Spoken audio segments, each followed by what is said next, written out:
نقش این تکه آهن در پیشرفت کشور چیست؟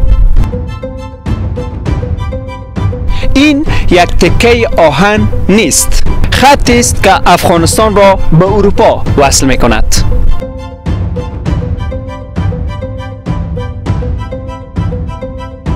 با واگن های انتقال دهنده نفت.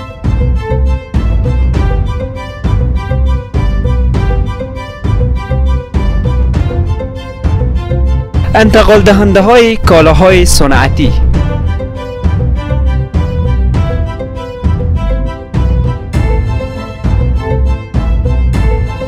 همراهان عزیز، سلام و وقت شما بخیر. با همکارا امروز آمدیم تا یک گزارش اختصاصی را برای شما تهیه کنیم در ارتباط به خط آهن هرات خاف. دقیقاً در منطقه روزنک قرار داریم، جایی که قطار و یا همو واگن ها در اینجا ایستگاه دارند و اموال در اینجا و کالاها در اینجا هست. طبق شما در تصویر میبینین، همین اکنون در کنار واگن هایی که نفت در اونها هست حضور داریم و قراره که گزارش صفر تا صد در ارتباط به راه خط آهن برای شما تهیه کنیم. همراه ما باشین.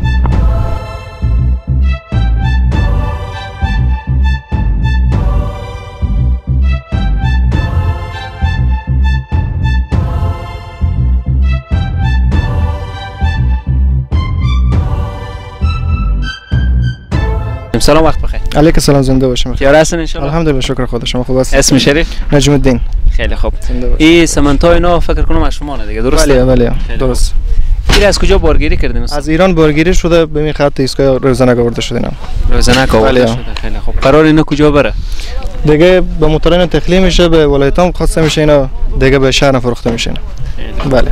چه قسم از لحاظ زمانی و از لحاظ اقتصادی؟ از لحاظ زمانی هم بهتری را، از لحاظ اقتصادی هم مناسب تره. برای بار شما زودتر میرسه. بله بهتره. باری که شما از ایران میگیرین تا به اینجا چقدر وقت زمان میبره تا میرسه به شما؟ احتمالاً 2-3 روز در بر میگیره. 2-3 روز یک هفته احتمالاً میگیره در بر. بله. تا بار به ما میرسه. و از نگاه از اینکه مصرفی داره تا مو بار شما به اینجا میرسه چی رقمه؟ وقتی که ایجاد شده و بار شما میاد مناسب تر به شما میفهمه؟ مناسب تر. بله. به تجار مناسب تر شده. را اقتصادی تر مناسب تر. بله. در همین باری که امروز آمده و شما تحویل داده شده، بله، چقدر بار گرفتین از ایران؟ تقریبا فعلا با ما 13 واگن رسیده. 13 واگن.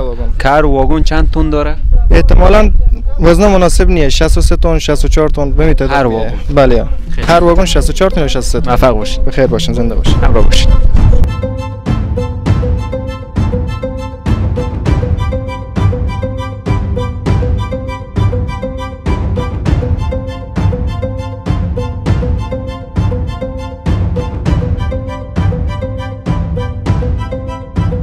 همراهان عزیز، یک چیزی توجه مرا جلب کرده که این واگن ها در حال حرکت بوده و دقیقاً در این قسمت یک توقفگاه ایجاد شده و طبق معلوماتی که گرفتم این خط آهن خط فرعیه که واگن ها در اینجا استراحت میکنه. چگونه استراحت میکنه؟ وقتی بار نداشته باشن، به خاطر از اینکه بار پیدا شوه و دوباره بارگیری شوه، تا او زمان این واگن ها در اینجا میباشن.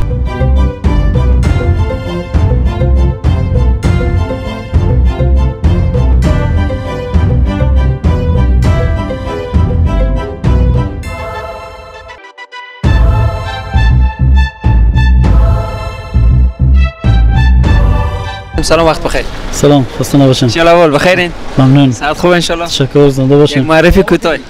اسمم عبدالقادر جمیع، دیگه اینجا نماینده از شرکت بسران خیفی اینجا مصروفیم. خیلی خوب، خیلی خوب. شما دیگه سر و کار شما با نفته ان شاء الله.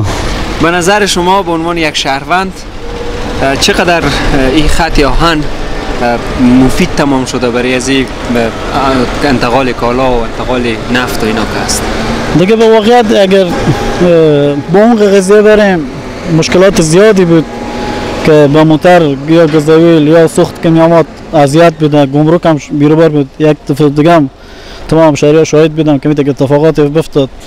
امروز الحمدلله یک سهولت خوبیه که می ریل اومده اینجا. ما امکانات خود مواد نفت هم داره، دستگاه داره برای تخلیه و اینا. ما می‌خوایم همون دست به هم دادیم بالاخره. این بار از اون شرکت بسران خفیه بالاخره با موتور بار میشه و پس به مخزن‌ها جابجا میشه و از اینجا هم به ولایت‌ها انتقال داده میشه. یک سهولت خوبیه. شرکت شما معمولا در هر مرتبه‌ای که بارگیری میکنه چقدر بار در اینجا انتقال میده؟ فعلا بالای 50 واگن اینا. 50 واگن. بالای 50 واگن دوری که شما مشاهده میکنیم. دیگه هر 24 ساعت دو شیفت شب داریم و شیفت روز داریم. هر شیفت 10 تا 12 تا واگن تخلیه میشه. خیلی خوب. هر واگن چقدر نفت جای داره؟ اینا واگنایی که هست اینا استانداردتر 50 تقریبا بالای همین 60 هست. 60 تن بار میگیره. 60 تن هر واگن. 60 تن بار میگیره و هر واگنی که تخلیه میشه 2 موتور از این موتور کلان میشه. از این موتور 30 تن و 28 تن اینا بار میگیره. از اینا بار میشه. چقدر زمان میبره که از ایران جایی که بارگیری میکنین تا به این قسمت ایستگاه روزنک میرسه؟ زمان چقدر میبره؟ زمان حدود 3 روز طول میکشه. 3 روز زمان. 3 روز طول میکشه. با یک روز اینجا که از مواد نفت و انسا و اینا نرم استاندارد باز اینجا نمونه گیری میشه. باز میره به اسلام قلعه نمونه تست میشه. اینجا چی میشه؟ با نمونه اگه مثبت شد که اینجا ما اجازه تخلیه برام میده. اگه منفی شد که با مشکل میخوره دیگه. باز ممنون. تشکر. بخیر باشید. همراه باشید.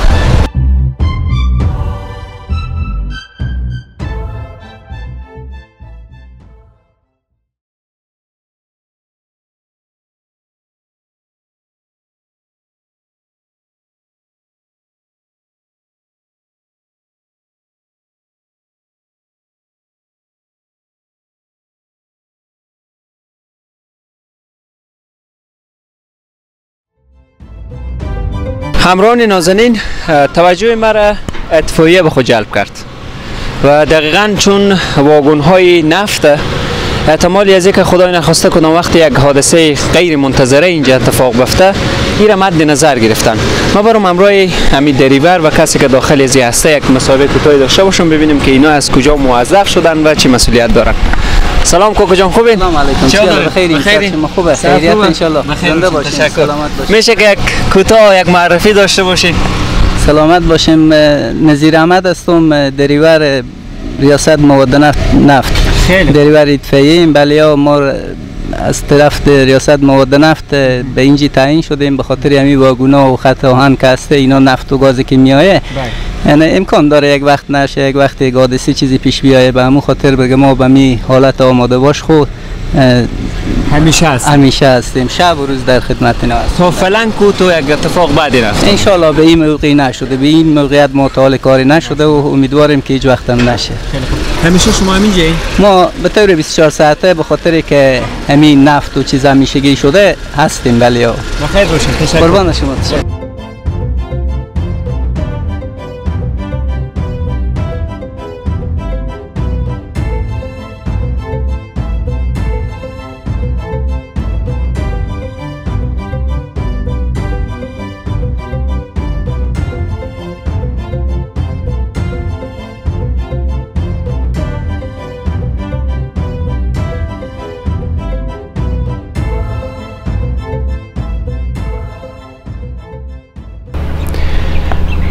همراهان عزیز، در قسمت پایانی گزارش ویژه خط آهن قرار گرفتیم. خط آهن تنها مسیری برای حمل و نقل نیست، بلکه پل است میان امید مردم، اقتصاد کشور که افغانستان را با بازارهای جهانی وصل میکند. تا برنامه بعدی و گزارش بعدی بدرود.